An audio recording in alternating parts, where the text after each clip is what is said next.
প্রিয় দর্শক, চ্যানেল 24-এর নিয়মিত আয়োজন ইসলামী ব্যাংক টুয়ার্ডস গ্রোথে আপনাদের স্বাগত। এই অনুষ্ঠানে আমরা কথা বলি সমসাময়িক অর্থনীতি ও ব্যবসা বাণিজ্যের নানা বিষয় নিয়ে।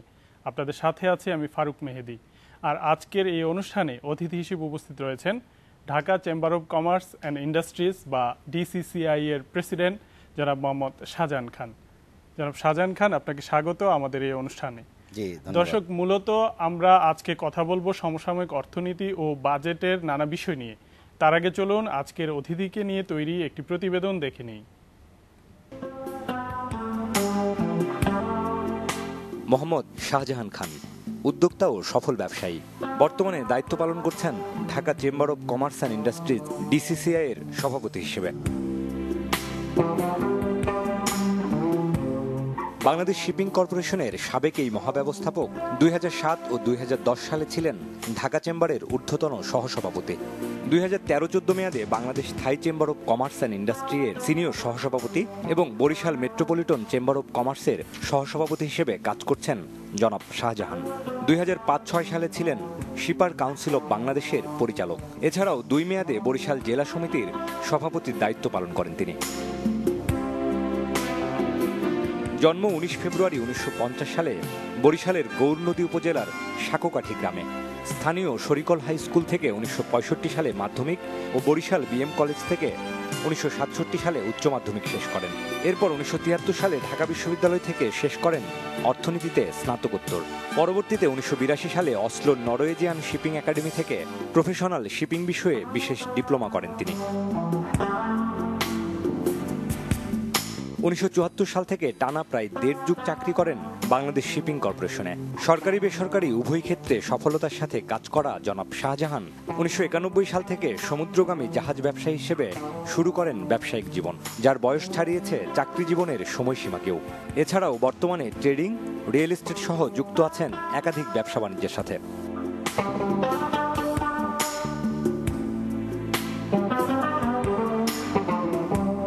ব্যবসার পাশাপাশি নানা সামাজিক কর্মকাণ্ডেও সক্রিয় তিনি। স্থানীয় মানুষের কল্যাণে বরিশালে হাসপাতাল স্থাপন, বিভিন্ন বিশ্ববিদ্যালয় কলেজের উপদেষ্টা, চ্যারিটি ক্লাবের সদস্য, এমনকি গ্লোবাল ইকোনমিক ফোরাম বাংলাদেশের উপদেষ্টা হিসেবেও নিয়োজিত আছেন তিনি।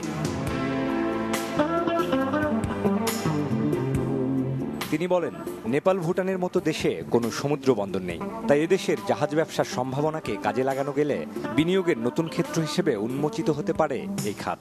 বিশ্বাস করেন, দেশের রাজনৈতিক স্থিতিশীলতা এবং বিনিয়োগ ও ব্যবসা বাণিজ্যের সুষ্ঠু পরিবেশ নিশ্চিত করা গেলে বাংলাদেশ হবে বিশ্বের কাছে এক অনন্য রোল মডেল। জনাব মোহাম্মদ শাহজাহান খান, আমরা দেখলাম যে আপনি জাহাজ শিল্পের সঙ্গে খুব ওতপ্রোতভাবে জড়িত ছিলেন এবং আপনার কর্মময় জীবনটাই ছিল আসলে জাহাজ শিল্পের সঙ্গে।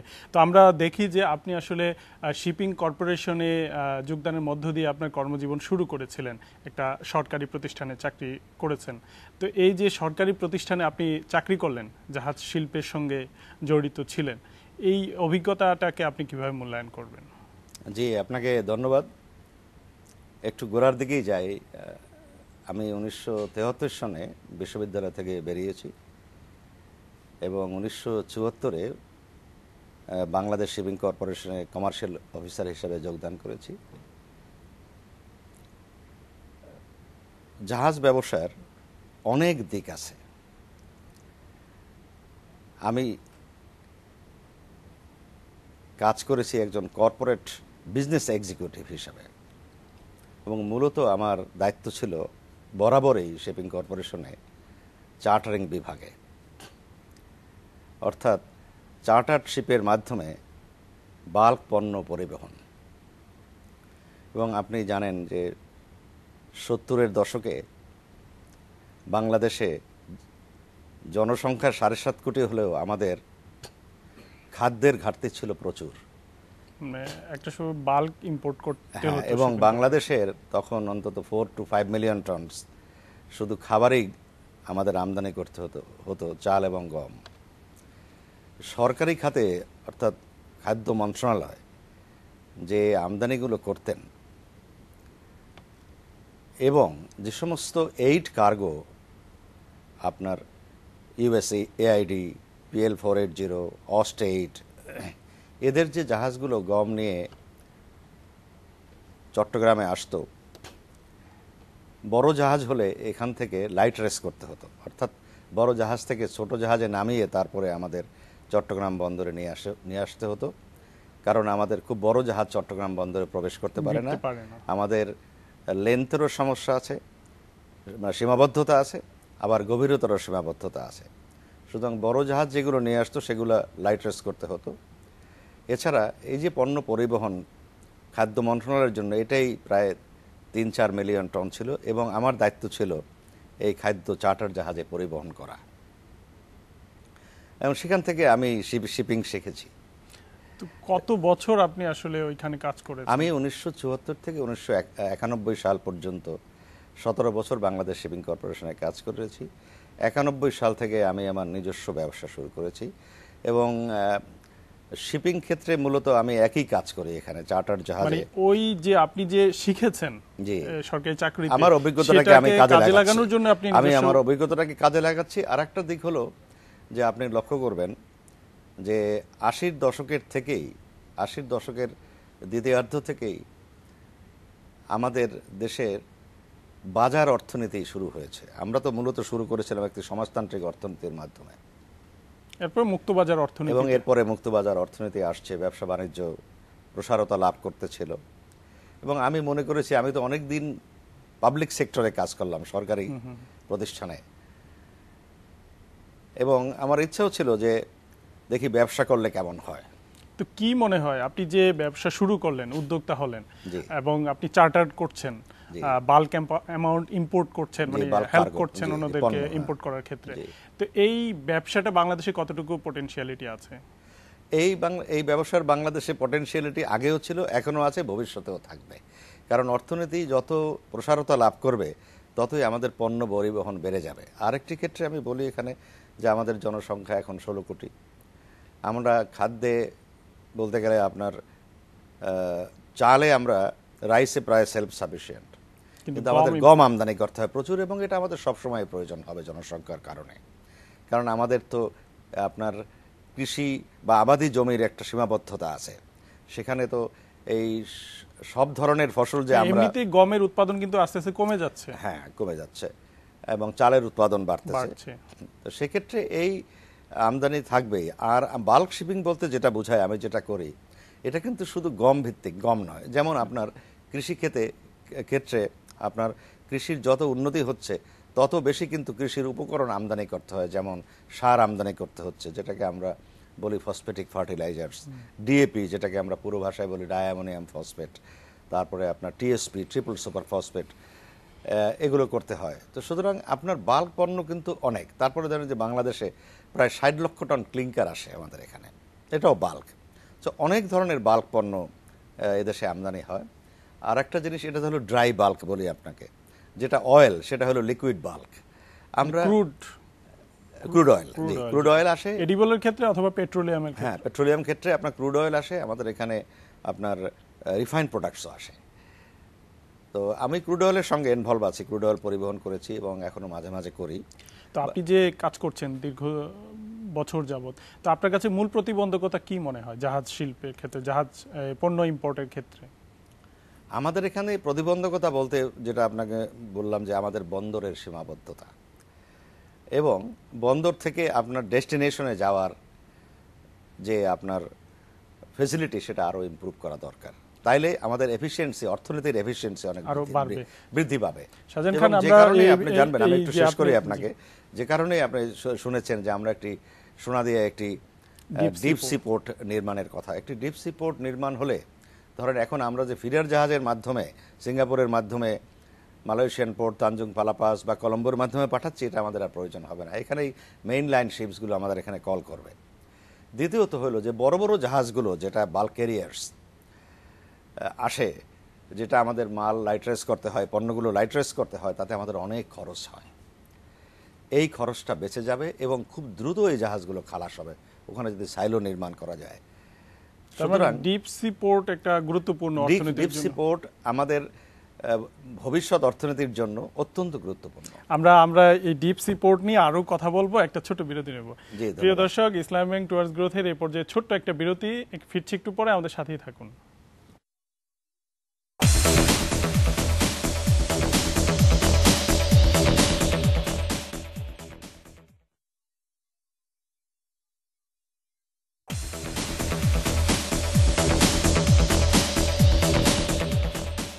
বিরতির পর আবারও স্বাগত। দেখছেন ইসলাম ব্যাংক টুয়ার্ডস গ্রোথ, সাথে আছেন ঢাকা চেম্বারের প্রেসিডেন্ট জনাব মোহাম্মদ শাহজাহান খান। জনাব খান, আমরা কথা বলছিলাম ডিপ সি পোর্ট নিয়ে, চট্টগ্রাম ডিপ সি পোর্ট যেটা করার কথা ছিল সোনাদি, আপনি বলছিলেন। তো এই ডিপ সি পোর্ট আমরা অনেক আগে থেকেই শুনছি করা হবে, এই সরকারও বেশ দৌড়ঝাঁপ করেছে বলে আমরা দেখেছি। তো কেন হচ্ছে না, আসলে মূল প্রতিবন্ধকতাগুলো কোথায় ডিপ সি পোর্ট হতে? এটা তো একদিনেই করা সম্ভব না, এটা তো প্রক্রিয়া আছে, এটা প্রক্রিয়াধীন আছে। এবং আমরা শুনতেছি যে সরকার ডিপ সি পোর্ট করার ব্যাপারে তারা ব্যবস্থা নিচ্ছেন এবং বিভিন্ন কোম্পানির বিভিন্ন দেশের সঙ্গে কথাবার্তা বলতেছেন। এবং ভেরি রিসেন্টলি আমরা শুনেছি চায়না বোধহয় বেশ ইন্টারেস্ট দেখিয়েছে, ইউনাইটেড আরব এমিরেটস তারাও ইন্টারেস্ট দেখিয়েছে। অনেকেই এখানে ডিপ সি পোর্ট করার ব্যাপারে আপনি তো বিশ্বের অনেক পোর্টের সঙ্গে কাজ করছেন, যেহেতু আপনার শিপ আছে সিঙ্গাপুর বা আরো বিশ্বের বড় বড় যে পোর্টগুলো, ডিপ সি পোর্টগুলো, তো সেটা এই অঞ্চলে, এই উপমহাদেশে কি অবদান রাখতে পারে যদি সেই সি পোর্টটা যদি হয় আমদানির ক্ষেত্রে? বিশেষ করে নেপাল, ভুটান, তাদের তো নিজস্ব কোনো পোর্ট নেই, সেই ক্ষেত্রে আমাদের পোর্ট ব্যবহার করে কি সুবিধা নিতে পারে ওরা? নেপাল, ভুটান তো আমাদের পোর্ট ব্যবহার করতে তারা আগ্রহী, কিন্তু এখানে কিছু ইনফ্রাস্ট্রাকচারের সমস্যা আমাদের আছে। আর ইভেন আমাদের পাশের যে আপনার রাজ্যগুলো আছে ভারতবর্ষে, তারাও আমাদের বন্দর ইউজ করতে, ব্যবহার করতে আগ্রহী। সুতরাং আমাদের যখন ক্যাপাসিটি বৃদ্ধি পাবে বন্দরের, আমাদের ইনফ্রাস্ট্রাকচার উন্নতি হবে, আমি তো মনে করি অবশ্যই এটা সরকার তো একটা উদ্যোগ নিয়েছিল, ট্রানজিটের যে একটা উদ্যোগ নিয়েছিল, সেটা তো কার্যকর হলো না। সারা পৃথিবীতে কিন্তু তাই হয়ে আসছে। একটা দেশ থেকে আরেকটা দেশে মাল চলে যাচ্ছে, আপনার বেলজিয়াম মাল পাঠাই দিচ্ছে হ্যামবার্গে, আবার আরেকটা দেশ সুইজারল্যান্ড থেকে আরেকটা বন্দরে চলে যাচ্ছে। এটা তো এখন এই বিশ্বায়নের যুগে অত্যন্ত স্বাভাবিক প্রক্রিয়া, পৃথিবীর উন্নত দেশগুলোতে অনেক আগে থেকে শুরু হয়েছে। এবং আমাদের এখানেও যখন ক্যাপাসিটি বৃদ্ধি পাবে, আমাদের ইনফ্রাস্ট্রাকচার উন্নত হবে, তখন আমাদের এখানেও হবে। তো এখন সরকারকে আমরা দেখেছি যে ট্রানজিটের একটা উদ্যোগ নেওয়া হয়েছিল, কিন্তু রাজনৈতিকভাবে আসলে ব্যাপক সমালোচনা হয় এই ধরনের। একজন ব্যবসায়ী হিসেবে, উদ্যোক্তা হিসেবে, এবং এই দীর্ঘদিন এই সেক্টরের সঙ্গে কাজ করছেন বলে আপনার কি মনে হয়, যদি এই পোর্টটা যদি এই উপমহাদেশের কাজে ইউজ হয়, ট্রানজিটের কাজে ব্যবহার হয়, সেটা কতটুকু আমাদের জন্য সুফল বয়ে নিয়ে আসবে? আমাদের ডিপ সি পোর্ট যে সত্যিকার খুব ট্রানজিটের কাজে ব্যবহার হবে, আমরা ওই উদ্দেশ্য নিয়ে যে আমরা ডিপ সি পোর্ট করতেছি তা না। আমাদের নিজস্ব ব্যবসা যে প্রসার হচ্ছে, তার জন্যই আমাদের ডিপ সি প্রয়োজন আছে। এবং একই সাথে হয়তো আমাদের পার্শ্ববর্তী যে দেশগুলো আছে, ধরেন নেপাল, ভুটান বা অন্যান্য ভারতের যে রাজ্যগুলো, তারাও আমাদের এটা হয়তো ব্যবহার করতে পারবে। আমি বলছিলাম রাজনৈতিক যে দৃষ্টিভঙ্গি, সেটাকে কিভাবে দেখছে? যে রাজনৈতিক দৃষ্টিভঙ্গি একটা বিষয় কি জানেন, এটা তো স্ট্যাটিক না, এটাও তো চলমান। এবং আজকে একরকম আছে, কালকে হয়তো আমাদের দৃষ্টিভঙ্গির আরো পরিবর্তন হবে, এবং উভয় দিক থেকেই আপনার সদিচ্ছা থাকলে আমার মনে হয় সবকিছুই সম্ভব। আচ্ছা, আমরা যদি এবার একটু আমাদের সমসাময়িক অর্থনীতি, ব্যবসা বাণিজ্যের দিকে তাকাই, তো আপনারা আমরা দেখেছি যে গত বছরের শেষের দিকে রাজনৈতিকভাবে দেশ টালমাটাল ছিল, একটা পরিবর্তন হয়েছে। এই মুহূর্তে দেশ আসলে ব্যবসা বাণিজ্যের জন্য কতটুকু সহায়ক পরিবেশ বজায় রয়েছে, আপনারা কি ফিল করছেন? গত বছর যে সহিংস রাজনীতি প্রেক্ষিতে আমাদের ব্যবসা বাণিজ্যের ব্যাপক ক্ষতি হয়েছে, ছোট, মাঝারি, বড় সকলেরই ক্ষতি হয়েছে। এবং এই ক্ষতি পোষায় নিতে অনেক সময় লাগবে। এবং এমন সব ব্যবসায়ী আছে, সবসময় তো আমরা যারা ধরেন হারিয়ে যায় তাদেরকে কিন্তু আমরা খুঁজে পাই না। ছোট পুঁজির ব্যবসায়ী যারা, তারা অনেকে তাদের পুঁজি হারিয়ে ফেলেছে। তো কাজেই ব্যাপক ক্ষতি হয়েছে গত বছর ব্যবসা বাণিজ্যে। তবে নির্বাচনোত্তর পর্যায়ে আমাদের তো এখন আবার ব্যবসা বাণিজ্যে আমরা ঘুরে দাঁড়াবার চেষ্টা করতেছি, এবং বলা যায় we are back to business. কিন্তু অনেকে তবে বলছে এই যে ক্ষতি এখনো পুষিয়ে নিতে confidence- সময় লাগবে, এতে কোনো সন্দেহ নাই। আর যেটা অন্য দিকটা সেটা হচ্ছে যে আমাদের ইনভেস্টমেন্টটা ঠিক আগের পর্যায়ে এখনো ফিরে আসেনি। এটা কি কনফিডেন্সের অভাবে নাকি আসলে কোনো ইনভেস্টমেন্টের জন্য যে ধরনের সুযোগ সুবিধা দরকার সেগুলোরও প্রবলেম আছে? আমি বলবো যে সবকিছু মিলিয়ে আচ্ছা, সার্বিক। এখন ধরেন ইনভেস্টমেন্ট কিন্তু একটা দীর্ঘমেয়াদীর ব্যাপার। এটা শুরু করতেও সময় লাগে এবং চালু করতেও সময় লাগবে, একটা প্রজেক্ট চালু হতে সময় লাগে। এখন গত বছরে এই সহিংস রাজনীতিতে যেটা স্ন্যাপড হয়ে গেছে, ওইটা আবার ফিরে আসতে কিন্তু একটু সময় লাগবে।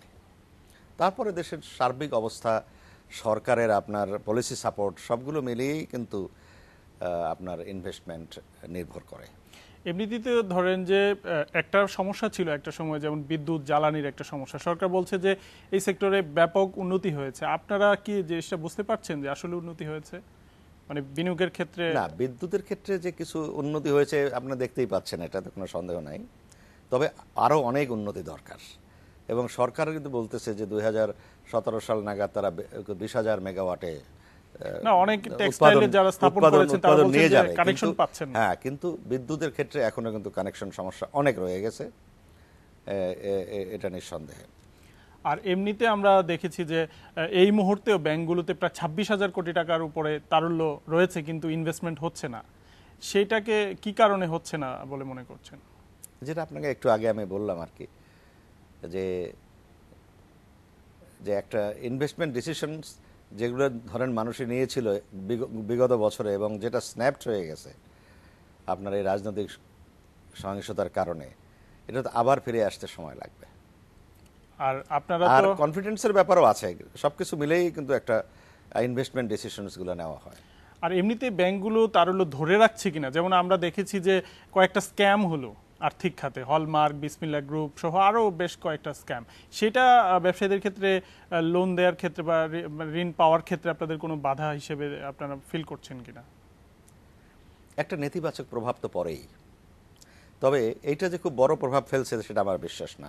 যারা সত্যিকারের ব্যবসায়ী তাদের জন্য যে এটা খুব বড় সমস্যা, সেটা আমার কাছে মনে হয় না। শাহজাহান খান, আমরা এই আলোচনা আবারও ফিরবো, একটা ছোট বিরতি নেব। ধন্যবাদ। প্রিয় দর্শক, ইসলামী ব্যাংক টুয়ার্ডস গ্রোথের এই পর্যায়ে ছোট্ট একটা বিরতি, ফিরছি একটু পরে, আমাদের সাথেই থাকুন।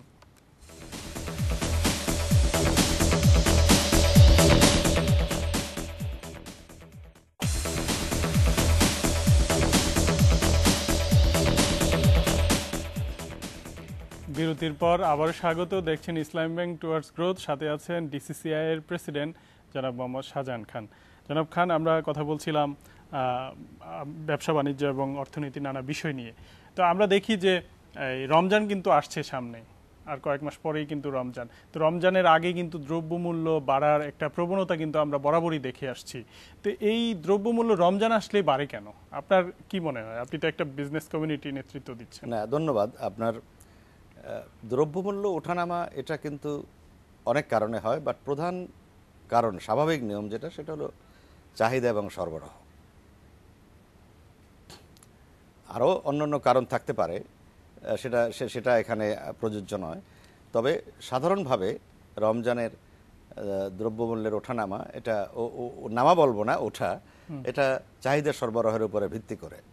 সবসময় যেটা হয়, গত কয়েকদিন আগে, গত বছরে হয়নি, গত কয়েকদিন আগে বাণিজ্য মন্ত্রী মহোদয়ের সঙ্গে আমাদের বাণিজ্য উন্নয়ন বিষয়ক পরামর্শ কমিটির সভা ছিল, এবং সেখানে এই কমিটিতে আমাদের বড় বড় আমদানিকারক যারা আছেন এখানে, তারাও উপস্থিত ছিলেন, এবং বাণিজ্য মন্ত্রী মহোদয় তাদের কাছে জানতে চেয়েছিলেন যে রমজানে তাদের সরবরাহ কেমন।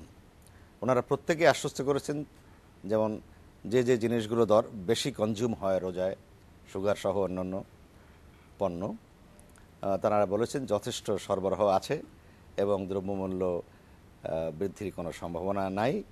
তারপরেও বাণিজ্য মন্ত্রী মহোদয় বলেছেন যে টিসিবিও তাদের আমদানি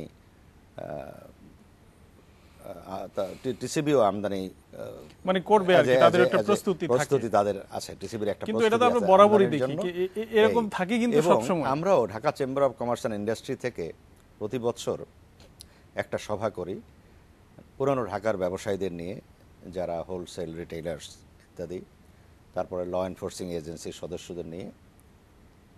সভা করে থাকি, এবারও আমরা করব। এবং গত বছরও আমাদের যারা ব্যবসায়ী আমাদের ঢাকা চেম্বারের সঙ্গে যুক্ত, তারা কিন্তু রমজানের পরে দাম বাড়িয়েছেন। তারা রমজানে প্রফিট করলেও কম করেছেন।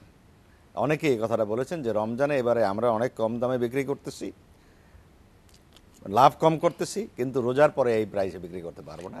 এবং সত্যি রোজার পরে দাম আমরা দেখি যে সবসময় যে পণ্যর দাম রোজায় বৃদ্ধি পায় এটা ঠিক না। মন্ত্রীরা যখন বৈঠক করেন, বাণিজ্য মন্ত্রী যখন বৈঠক করেন ব্যবসায়ীদের সঙ্গে, এর পরের দিন থেকে দাম বাড়ার একটা সংস্কৃতি আছে এবং এটা রীতিও বলা যায়, অনেকে বলেন আর কি।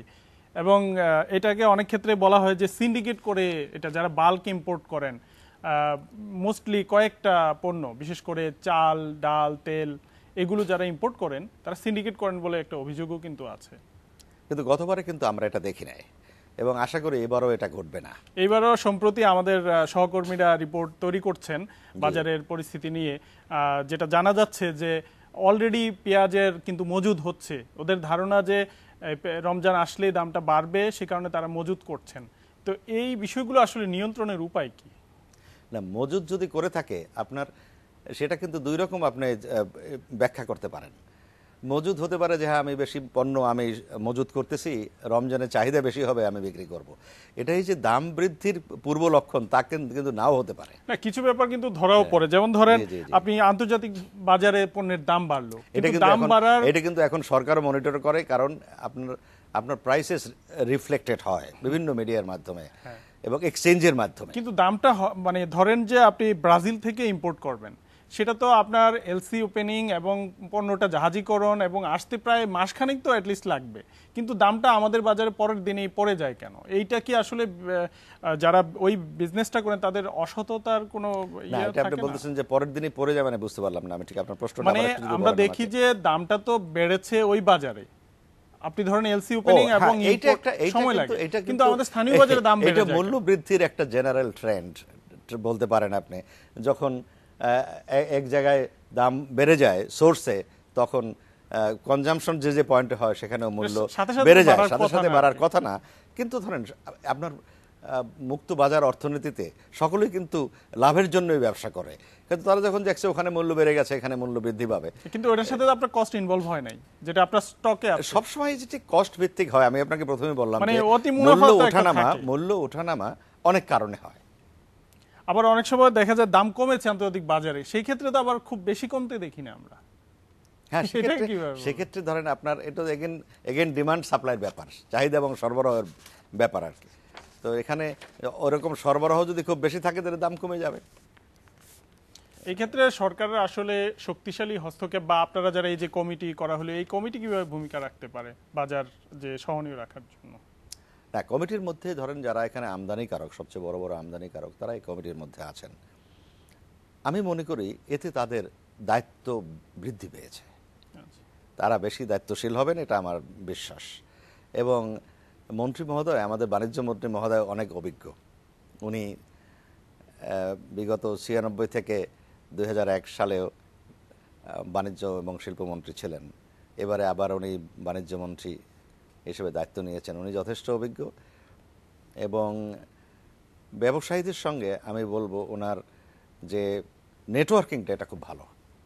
আমরা আশা করি বাজারটা রমজান অন্তত নেটওয়ার্কিংটা ভালো, তাতে আমি আশা করি এটা একটা প্রভাব ফেলবে। আচ্ছা, তো আপনারা তো রিসেন্টলি দেখলেন যে আমেরিকার সঙ্গে বাংলাদেশের যে একটা চুক্তি হয়েছে, টিকফা সই হলো। তো এই যে টিকফা সই হলো, বলা হচ্ছে যে দুই দেশে মধ্য দিয়ে আসলে বেনিফিটটা পাবে। আপনাদের কি মূল্যায়ন, টিকফা থেকে বাংলাদেশ আসলে কতটুকু লাভবান হবে?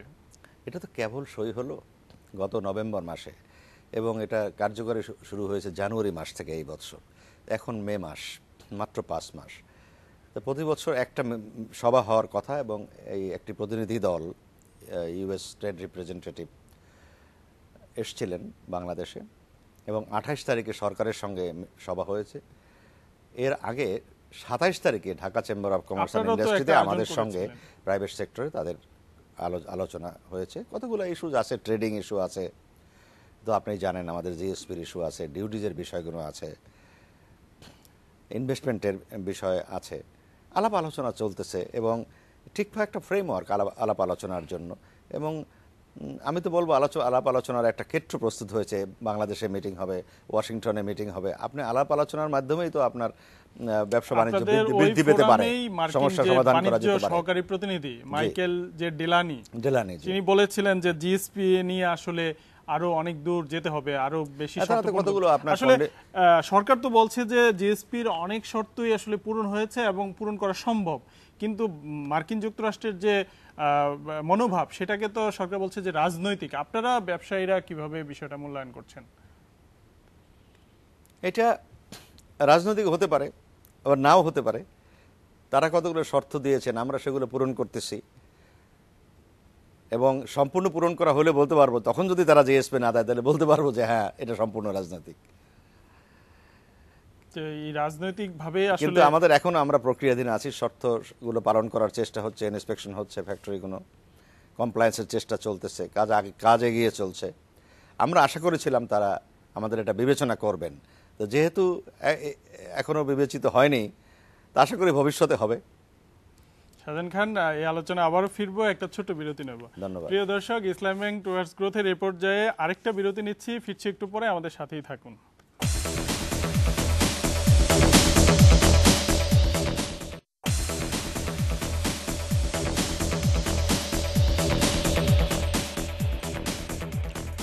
বিরতির পর আবারও স্বাগত। দেখছেন ইসলাম ব্যাংক টুয়ার্ডস গ্রোথ, সাথে আছেন ঢাকা চেম্বারের প্রেসিডেন্ট জনাব মোহাম্মদ শাহজাহান খান। জনাব মোহাম্মদ শাহজাহান খান, আমরা কথা বলছিলাম অর্থনীতি ও ব্যবসা বাণিজ্যের নানা বিষয় নিয়ে।